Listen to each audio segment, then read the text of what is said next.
5월 14일 토요일 위로와 치유의 가정 예배를 드립니다. 다 같이 주님이 가르쳐 주신 기도를 드립니다. 하늘에 계신 우리 아버지, 아버지의 이름을 거룩하게 하시며 아버지의 나라가 오게 하시며 아버지의 뜻이 하늘에서와 같이 땅에서도 이루어지게 하소서. 오늘 우리에게 일용할 양식을 주시고 우리가 우리에게 잘못한 사람을 용서하여 준 것 같이 우리 죄를 용서하여 주시고 우리를 시험에 빠지지 않게 하시고 악에서 구하소서. 나라와 권능과 영광이 영원히 아버지의 것입니다. 아멘. 찬송가 499장 흑암에 사는 백성들을 보라. 찬송가 499장을 부릅니다.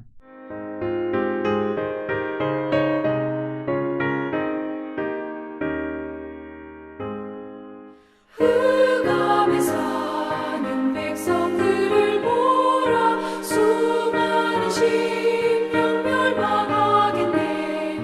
그 누가 갈까. 주의 복음 들고 생명을 구원하는 곳으로.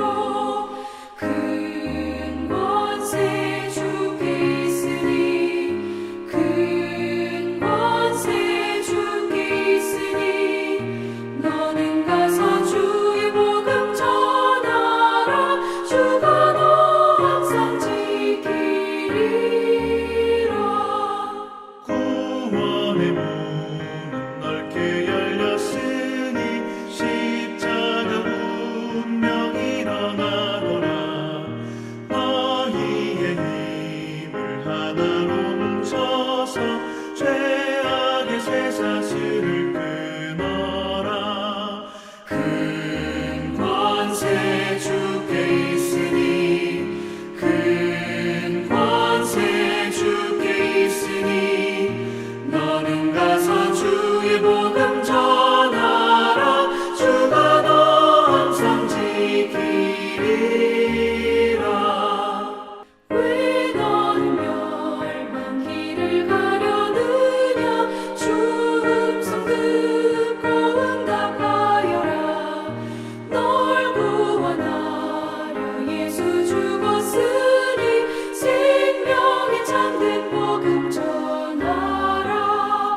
큰 권세 주께 있으니 큰 권세 주께 있으니 너는 가서 주의 복음 전하라. 주가 너 항상 지키리라. 온전한 만민 승리의 그날에 영광과 찬송 주께 드리네. 속죄함이 구원받았으니 기쁘게 할렐루야 부르세. 큰 권세 주께 있으니 큰 권세 주께 있으니 너는 가서 주의 복음 전하라. 주가 너 항상 지키리라. 이 시간 우리에게 주시는 하나님의 말씀은 다니엘서 7장 26절에서 27절입니다. 다니엘서 7장 26절에서 27절을 함께 읽겠습니다. 그러나 심판이 시작되면 그는 권세를 빼앗기고 완전히 멸망할 것이요. 나라와 권세와 온 천하 나라들의 위세가 지극히 높으신 이의 거룩한 백성에게 붙임바 되리니 그의 나라는 영원한 나라이라. 모든 권세 있는 자들아 다 그를 섬기며 복종하리라. 아멘. 다니엘서는 크게 두 부분으로 나누어집니다. 다니엘서 1장에서부터 6장은 다니엘의 삶과 체험에 근거한 역사의 기록입니다. 그가 포로가 되어 바벨론으로 끌려간 사건을 시작으로 해서 그 바벨론 제국에서 일어난 사건들, 그리고 바벨론의 멸망과 페르시아의 출현 등의 사건을 기록하고 있습니다. 그리고 7장에서 14장까지의 두 번째 부분은 앞으로에 일어날 일들을 예언하고 있습니다. 다니엘서 6장까지는 이해하기 쉽고 임팩트가 강해서 우리가 익히 잘 알고 있는 내용들이 등장합니다. 하지만 7장부터 14장까지는 계시록처럼 난해하고 어려운 부분들이 있습니다. 똑같이 다니엘서에 기록되어 있지만 성격과 스타일이 너무 다르기 때문에 이것이 과연 같은 책인가 라는 의심이 생길 정도입니다. 그러나 첫 번째 부분과 두 번째 부분이 전하고자 하는 메시지는 동일합니다. 그것은 누가 이 세상을 다스리는가입니다. 세상은 거대한 세계 제국을 건설한 권력자들이 자기가 세상을 다스린다라고 생각을 합니다. 그러나 다니엘은 자신이 그런 세상의 도전에 정면적으로 맞서면서 이 세상을 다스리시는 분은 하나님이다라는 것을 선포하고 있습니다. 느부갓네살이 꿈으로 말씀하신 것도 하나님의 나라가 세상 모든 나라를 다스린다라는 내용입니다. 느부갓네살의 금신상에 절하지 않은 사드락과 메삭과 아벳노고를 불 속에서 구원하신 것도 하나님이셨고, 성전의 금잔으로 술을 마신 벨사살을 심판하신 것이나 하나님께 예배하고 충실하기를 선택한 다니엘을 사자굴에서 건지신 것도 하나님이 하신 일이십니다. 즉 세상에서 볼 때는 세상이 이 나라를 다스리고 통치하는 것 같지만 결국은 하나님께서 모든 것을 다스리시고 하나님을 믿는 자들을 보호하고 계심을 나타내고 있습니다. 그러한 역사적인 사건들을 통해서 하나님이 이 세상을 다스리신다라는 것을 꿈을 통해서, 다니엘의 환상을 통해서 다시 한번 일깨워주고 계십니다. 다니엘의 첫 번째 환상을 보았을 때는 7장 1절에 바벨론 벨사살 왕 원년에 다니엘이 그의 침상에서 꿈을 꾸며 환상을 받았다라고 말씀합니다. 다니엘이 꿈에서 처음 본 것은 가공할 만한 짐승들이었습니다. 그 바다에서 나온 사납고 커다란 짐승들은 이 세상을 다스리고 지배할 세력들입니다. 무서운 짐승이 하나 나오는가 했더니 그 다음에는 더 사나운 짐승들이 나옵니다. 전쟁 포로가 되어 잡혀온 유대 민족에게는 강대국의 등살에 더 많은 고통을 당해야 한다는 뜻이기에 이 꿈은 절망스러울 수밖에 없습니다. 그렇기에 이 환상을 보았던 다니엘은 7장 15절에 나 다니엘이 중심에 근심하며 내 머릿속의 환상이 나를 번민하게 한다라고 고백합니다. 만일 다니엘의 꿈이 단지 그 짐승들의 출현만으로 끝났다고 했다면 그는 절망과 슬픔 속에 나날을 보냈어야 했습니다. 하지만 그 환상을 해석해 주실 때 이 일을 마음에 간직하고 소망을 품을 수 있었습니다.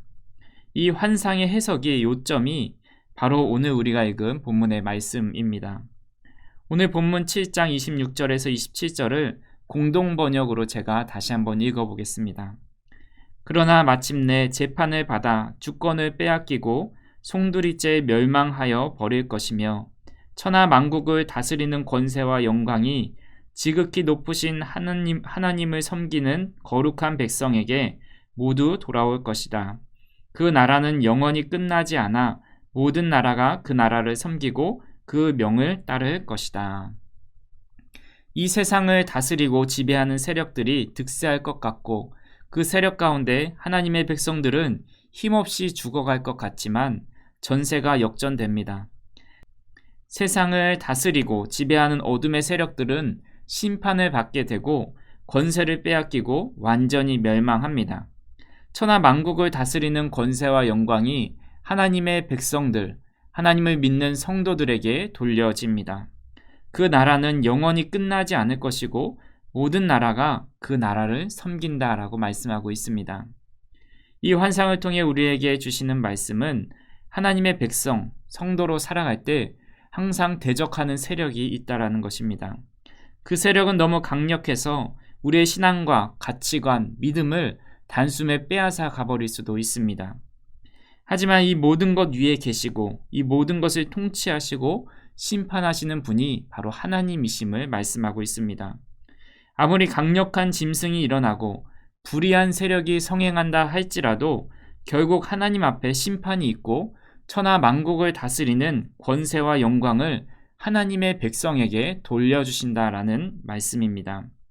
이것이 우리의 소망인 줄 믿습니다.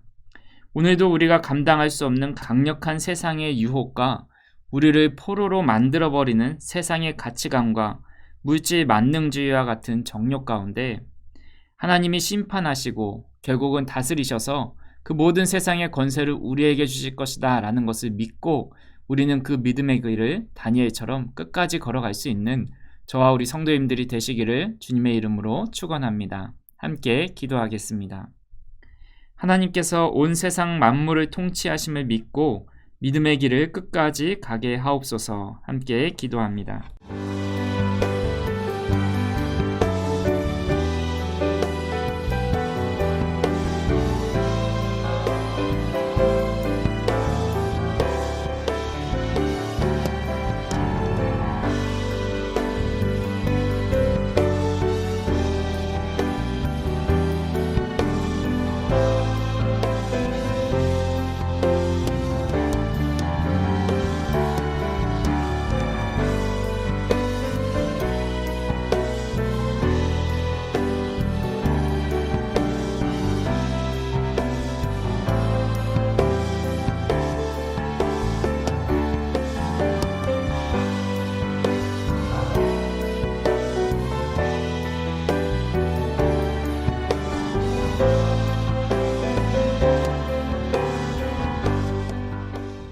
살아계셔서 지금도 역사하시는 하나님, 이 세상의 악한 세력과 하나님을 대적하는 세상 만물 가운데 우리가 주눅들어 살지 않게 하옵소서. 그들의 종노릇하지 않게 하옵소서. 이 세상을 다스리시고 통치하시는 하나님을 믿으며 그 통치를 받고 믿음 가운데 살아가는 우리 모두가 되게 하여 주시옵소서. 예수님의 이름으로 기도합니다. 아멘.